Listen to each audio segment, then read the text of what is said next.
And this one, B, is very interesting. A couple of weeks ago, you were here when we heard Afenyo Markins bastardize the judiciary. You heard him. Mm-hmm. In fact, they went to the extent of calling them kangaroo courts. And yesterday, when I heard the very same NPP lawyers in court coming out of the Supreme Court room and praising the judges, I said, wait, what sort of world are we in? Only a couple of weeks you were standing behind the minority leader bastardizing the judiciary. Why? Because a ruling has been given. You know they are in Supreme Court, not on the substantive matter, but on technicalities. Right, that the date for which the plaintiff filed... It's supposed to be 21 days and yes, it was done 32. So they are not attacking the judgment itself. Oh, but they said they disagreed with the High Court. They have never disagreed anything. They agree with it. They should just let us move on and then. But what I want to point out this one is that you just said that these judges were kangaroo. And today you are saying you are grateful, they are very good, the rule of law is working. So they are being I hope and pray that tomorrow they will not come back and tell us kangaroo. When they begin to do that, then the forces of conscience will begin to rise. That look, you cannot be pussyfooting. From where I sit, I believe that the court has started doing what is right under the able leadership of Justice Paul Bafuboni. Maybe the Ghanaian wasn't wrong. Maybe the Ghanaian wasn't wrong in settling on Justice Bafuboni. So that the New Patriotic Party that boycotted his nomination or his vetting, you remember they boycotted it. But it wasn't Ghanaians who vetted him. It was a member of Ghanaians in parliament. No, but the parliamentarians are representing all of us. Whatever decision they take there, it must come from us. It must not be from them.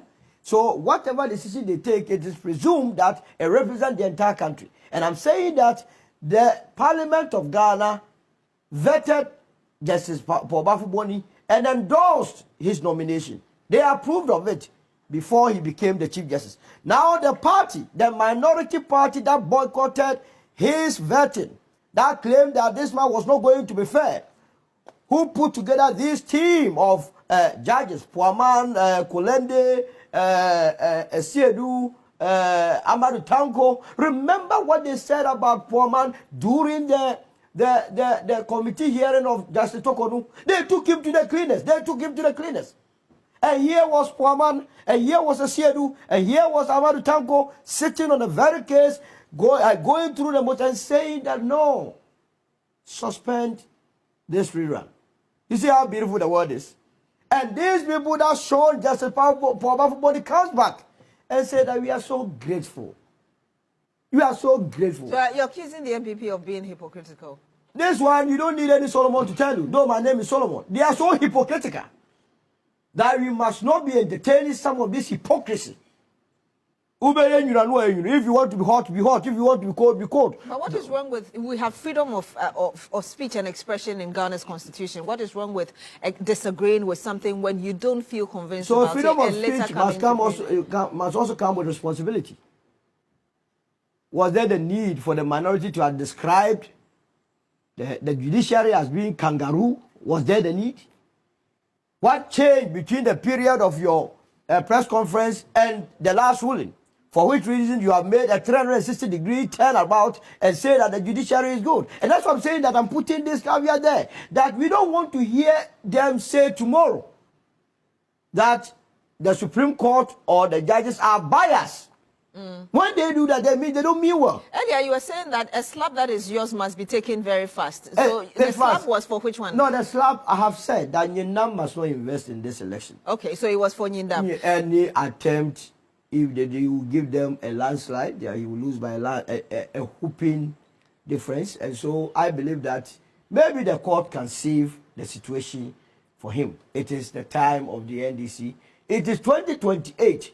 That the United Party will put up formidable candidates across the 276 constituencies in this country, And that is why we will give the National Democratic Congress the match of their lives. You know what? The statement you just made, yes. that, of course, the way favors the NDC, like you're saying. Yes. But when it comes to Pandai, Musa Dankwa poster says that, yes, it's too close to call, but the current survey favors the MPP. Let me tell you something.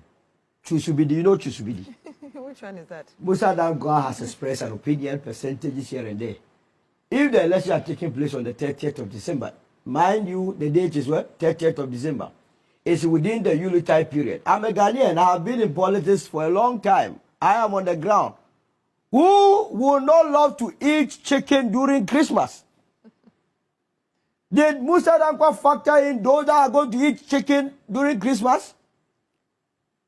In this country, Beatrice, if you like say that you want to be the president of this country and begin to move from house to house and ask them, are you going to vote for me? All of them will tell you they will vote for you. Because this is a country that we never want to offend the sensibility of anybody. You are going to vote during Christmas and people are of expectation. And you say, Musa Dankwa says it's too close. It is never too close. It is nowhere close. And I can tell you that few days to the elections, Musa Dankwa will come and say that it looks like NDC will take it. These are some of the jargons. Dr. Zato, this morning I saw